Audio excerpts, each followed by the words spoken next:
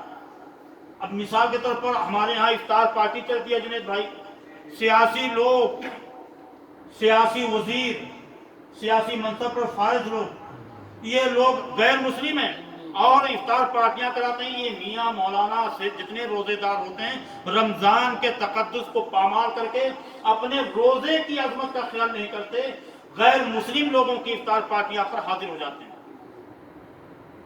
ہے نا بابو، ہے ایسا؟ ممبران پارلیمنٹ میں جتنے بھی لوگ ہوتے ہیں اعضاء یا اراکین، ان لوگوں میں سے اگر کوئی ایک سیاسی سرکردہ شخص افطار پارٹی کرتا ہے، جتنے ممبران ہیں یا ان کے حاشیہ بردار سب اس افطار پارٹی پہ پہنچتے ہیں۔ یہ غلط چیز ہے، اللہ تعالیٰ ہم سب کو اس سے محفوظ رکھے۔ بات لمبی ہو جائے گی۔ تیسرا حق جو ہے، اور وہ حدیث میں نے آپ کے سامنے پڑھی، اللہ کے رسول صلی اللہ علیہ وسلم نے حضرت ابو ہریرہ فرمایا لا تصاحب الا برا، کہ نیک لوگوں کی صحبت اختیار کرو۔ صحبت پر بھی انشاءاللہ کبھی خاص موضوع رکھوں گا انشاءاللہ۔ صحبت کس طرح سے لوگوں کو برباد کرتی ہے، کس طرح سے لوگوں کو آباد کرتی ہے، انشاءاللہ اس پر بات آئے گی کبھی۔ وہ صحبت ہی کا اثر تھا کہ حضرت ابو طالب کو اللہ کے رسول صلی اللہ علیہ وسلم جی جان کے ساتھ پوری جان توڑ کوشش کرتے رہے کہ اے یا عم قل لا الہ الا اللہ، اے چچا لا الہ الا اللہ کہہ لو، کلمۃ احاج لک بہا عند اللہ یوم القیامہ، ایک کلمہ ایک بار کہہ دو، شرم آتی ہے، حیا ہوتی ہے، آر محسوس ہوتی ہے، میرے کانوں میں چپکے سے کہہ دو، ہولے سے کہہ دو، کل قیامت کے دن میں آپ کے لیے اللہ کے حجت پکڑوں گا۔ تو یہ ابو جہل، ابو لہب، عتبہ، شیبہ، ربیعہ، امیہ بن خلف، نضر بن الحارث، یہ سارے کے سارے ناہنجار اپنی ٹولی، اپنا ٹولہ، اپنی ٹیم بنا کر وہاں بیٹھے ہوئے تھے۔ اترغبون ملت آبائک یا ابا طالب، اے ابو طالب کیا تم اپنے باپ دادا عبد المطلب وغیرہ کے دین سے تم پھر جاؤ گے؟ بھتیجے کی بات جو تجربے میں ہر چیز میں آپ سے عمر کے اندر بھی چھوٹا ہے، تجربے بھی چھوٹا ہے۔ تو حضرت ابو طالب نے کیا کہا؟ بل اموت علی دین آبائی، یا فرمایا بل اموت علی ملت آبائی، کہ میں اپنے باپ دادا کے نقش قدم پر چلوں۔ یہ صحبت ہی کا تو اثر تھا۔ غلط لوگوں کی صحبت آپ کو غلط کرے گی اور اچھے لوگوں کی صحبت آپ کو اچھا بنائے گی۔ فارسی میں کہتے ہیں صحبت صالح ترا صالح کنر، صحبت طالح ترا طالح کنر، کہ اچھے لوگوں کی صحبت آپ کو اچھا بنائے گی، بروں کی صحبت برا بنائے گی۔ کسی نے شعر کہا تھا مذاق میں، کون کہتا ہے کہ صحبت کا اثر ہوتا؟ ہاں، وہی مکمل کریں گے اس شعر کو۔ ہم حسینوں میں رہے پھر بھی حسینہ بن نہ سکے۔ یہ تو خیر ایک لطیفہ ہے۔ تو تیسری چیز ہے خیر خواہی کرنا۔ حقوق میں سے تیسرا حق ہے خیر خواہی کرنا۔ بات ختم کر رہا ہوں۔ اللہ کے رسول صلی اللہ علیہ وسلم نے تیسرا حق بتلایا، وَإِذَا اسْتَنصَحَكَ فَانصَحْ لَهُ، جب آپ کا بھائی آپ سے نصیحت مانگے، آپ سے نصیحت مانگے، رائے مانگے، مشورہ مانگے، فَانصَحْ لَهُ، تو اس کے ساتھ خیر خواہی والا مشورہ دو۔ ایک دوسری حدیث میں الدین والنصیحہ، دین نصیحت اور خیر خواہی کا نام ہے۔ قلنا لمن یا رسول اللہ، اللہ کے رسول کس چیز کے لیے؟ تو اللہ کے نبی صلی اللہ علیہ وسلم نے کیا فرمایا؟ للہ ولرسولہ، ہاں ولکتابہ، ولکتابہ بھی ہے، عقید للہ ولرسولہ ولکتابہ ولائمۃ المسلمین وعامتہم، خیر خواہی یعنی صدق دل سے آپ اللہ والے بنو، رسول والے بنو، کتاب والے بنو، اور صدق دل سے آپ مخلص بنو۔ کس کے لیے؟ ائمۃ المسلمین، مسلمانوں کے جو برسر اقتدار حکمران ہیں، اگر اچھے ہیں یا برے ہیں، دونوں حالت میں ان کے لیے مخلص بنو۔ اگر غلط ہیں انصر اخاک ظالما او مظلوما، اگر غلط ہیں تو ان کو ظلم کرنے سے، غلط کام کرنے سے روکو۔ یہ آپ کا خلوص ہے، محبت ہے۔ بابو بھائی کہیں جا رہے ہیں غلط راستے پہ، بھائی چارے کا اصل مطلب یہ ہے کہ میں جاؤں چپکے سے، خفیہ طور پہ، تنہائی کے عالم میں، سناٹے کے وقت میں، خلوص اور محبت کے ساتھ، حکمت کے ساتھ ان کو غلط راستے پر چلنے سے روک لوں۔ اگر میں ان کے لیے سچا، وفادار، ہمدرد، غمگسار، مخلص ہوں، ان کا کرم فرما ہوں، تو یہ ان کا حق ہے میرے اوپر۔ انصر اخاک ظالما او مظلوما ولائمۃ المسلمین وعامتہم، اور تمام مسلمانوں کے لیے، تمام عام مسلمانوں کے لیے کیا ہونا چاہیے؟ خیر خواہ ہونا چاہیے۔ تو اگر آپ کا کوئی بھائی آ کر کے آپ سے کوئی مشورہ طلب کرتا اچھے کام کے لیے تو آپ اس کو صحیح مشورہ دیں، صحیح مشورہ دیں۔ اس لیے کچھ لوگ کہتے ہیں کہ مولانا یہ فلاں چیز غیبت ہو جائے گی۔ دین محمد بھائی آئے کہ نہیں؟ اچھا آپ ہیں، فلاں چیز غیبت ہو جائے گی، فلاں کو ایسا نہیں ہونا چاہیے۔ مثال کے طور پر اللہ کے نبی صلی اللہ علیہ وسلم، بڑی ساری باتیں ہوتی، میں چاہتا ہوں پوری رات لوگ بیٹھے رہے میں بولتا رہوں، لیکن اللہ تعالیٰ اتنا دم بھی دے اور آپ کے پاس اتنا وقت بھی۔ حضرت عائشہ رضی اللہ تعالیٰ عنہ اللہ کے نبی صلی، یہ ساری چیزیں میں بلا اس کے بول رہا ہوں۔ حضرت عائشہ رضی اللہ تعالیٰ عنہ اللہ کے نبی صلی اللہ علیہ وسلم کے پاس بیٹھی ہوئی تھی، تشریف فرما تھی۔ دور سے ایک آدمی آتا ہوا دکھائی دیا، بابو بھائی، تو اللہ کے نبی صلی اللہ علیہ وسلم نے کیا فرمایا؟ کہا عائشہ بئس اخو العشیرہ و بئس ابن العشیرہ، وہ جو آ رہا ہے نا وہ اپنے قبیلے کا بہت برا آدمی اور اپنے خاندان کا بہت برا آدمی، لیکن جب قریب آ گیا تو اللہ کے نبی صلی اللہ علیہ وسلم مسکراتے چہرے کے ساتھ حساس بساس ہو کر کے اس کے استقبال کے لیے آگے بڑھ کر کے اس کے خیر مقدم کو پہنچے اور اس نے کچھ بات کی اور چلا گیا۔ تو ہماری پیاری ماں ام المومنین عائشہ صدیقہ رضی اللہ تعالیٰ عنہ جو فقیہ ہے امت ہیں، اتنی بڑی عالمہ اور اتنی زیرک اور دانا خاتون، وہ کیسے اس چیز کو بھلا سکتی تھی؟ اس کے جانے کے بعد ہی فوراً کمنٹ شروع کر دیا، تعلیق لگائی، کہا واہ، وہ جب دور تھا تو آپ نے کہا وہ اپنے خاندان کا اپنے قبیلے کا برا آدمی، اور جب قریب آیا تو آپ نے اتنی محبت اور اتنے سرور و انبساط کا آپ نے اظہار فرمایا، پرتپاک انداز میں خیر مقدم، حساس بساس چہرے کے ساتھ استقبال۔ اللہ کے رسول بات کیا ہے؟ شوہر نامدار تاجدار، وجہ کیا، سبب کیا؟ تو اللہ کے نبی صلی اللہ علیہ وسلم نے کیا فرمایا؟ کہا یا عائشہ متی وجدتنی فاحشا، اے عائشہ تو نے مجھے کب فحش گو پایا ہے؟ میں نے وہ بات بتائی ہے جو حقیقت میں اس کے اندر موجود ہے۔ کیوں؟ تاکہ میں تجھے اس کے شر سے آگاہ کر کے اس کے شر سے تجھ کو محفوظ رکھ سکوں، کہیں تو اس کی برائی کا شکار نہ ہو جائے۔ تو کہنے کا مطلب یہ ہے کبھی کبھی حالات کا رخ ہمیں اور آپ کو مجبور کر دیتے ہیں کہ کسی بھائی کی غیبت ضروری ہو جاتی ہے۔ سمجھ بات آئی؟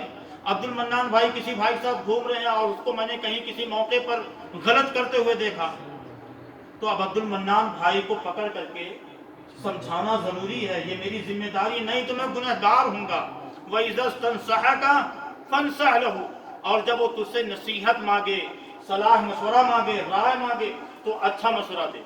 ایک صحابیہ اللہ کے رسول صلی اللہ علیہ وسلم کے پاس آئی، کہ اللہ کے رسول میرے پاس دو لوگوں نے نکاح کا پیغام دیا ہے، ایک ابو سفیان ایک ابو جہل، آپ کا مشورہ کیا ہے؟ تو نبی کریم صلی اللہ علیہ وسلم نے ارشاد فرمایا اما ابو جہم، اللہ اکبر، اما ابو جہم فضراب للنساء ولا يدعو عصاه عن عاتقه۔ دیکھو جہاں تک معاملہ ابو جہم کا ہے تو یہ عورتوں کو بہت مارتا ہے اور اس کی لاٹھی اس کی گردن سے، اس کے مونڈھے سے، شولڈر سے نیچے نہیں اترنے پاتی، یعنی ہمیشہ لاٹھی اٹھائے رہتے ہیں۔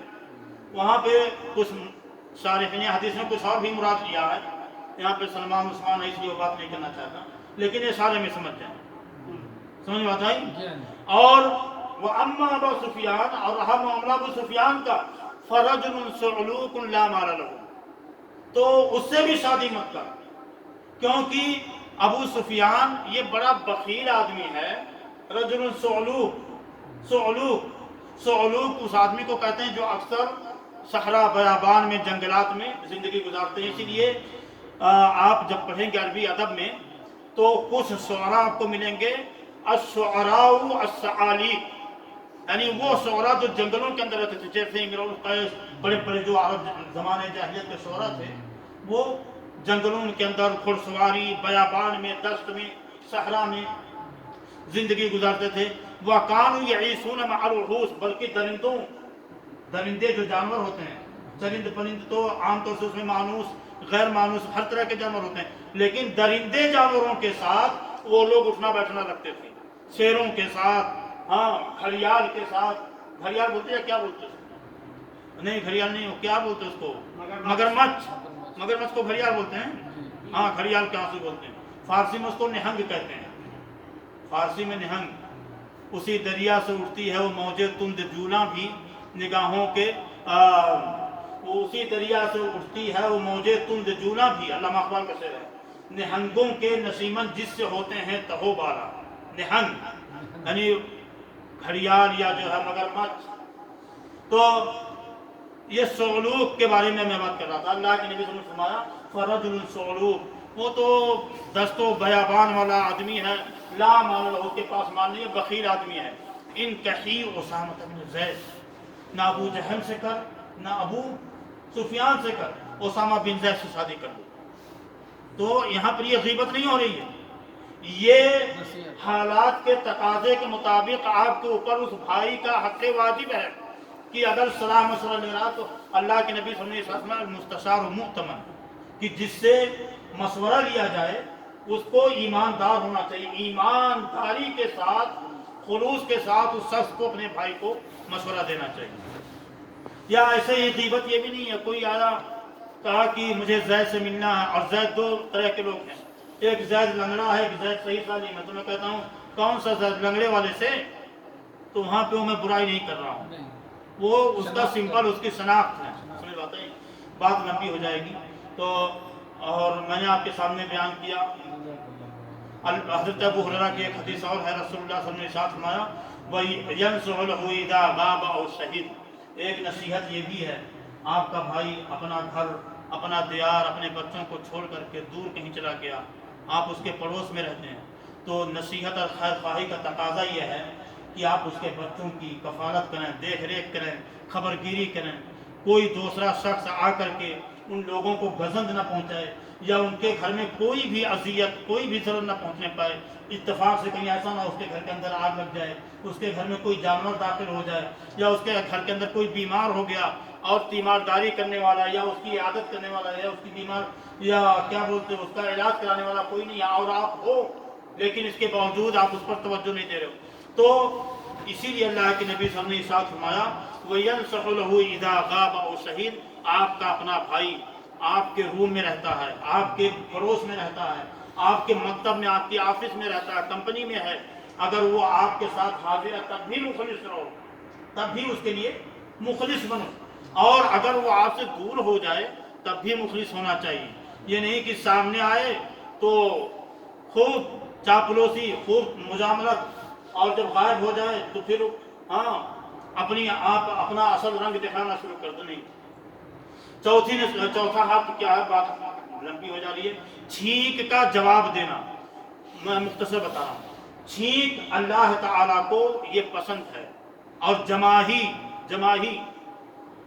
منہ کھول کر کے، جس کو تصاؤب عربی میں بولتے ہیں، اسی لیے نبی کریم صلی اللہ علیہ وسلم کی حدیث ہے اذا تصاعب احدکم فی صلاته فلیقضم ما استطاع، کہ جب تم لوگوں میں سے کوئی نماز کے اندر جماہی لے تو کوشش کرے کہ اس کو گھونٹ جائے، اس جماہی کو پی جائے، گھونٹ لے، یعنی باہر نہ نکلنے دے، لیکن اگر نکل ہی رہا تو کم سے کم اپنے منہ پر ہاتھ رکھ لے، کیونکہ جب وہ منہ کھولتا تو شیطان اس کے ذریعے سے اس کے جسم کے اندر داخل ہوتا ہے۔ لیکن چھینک کے تعلق میں بات آ رہی ہے، اللہ کے نبی صلی اللہ علیہ وسلم نے ساتھ فرمایا وَإِذَا عَطَسَ فَحَمِدَ اللَّهَ فَسَمِّتْهُ، کہ جب آپ کا بھائی چھینکے، جو اس کو چھینک آئے اور وہ الحمدللہ بولے تو اس الحمدللہ کے جواب میں آپ اس کو کیا بولو، یرحمک اللہ، اور وہ پھر کیا بولے گا آپ کو، یہدیکم اللہ ویصلح بالکم۔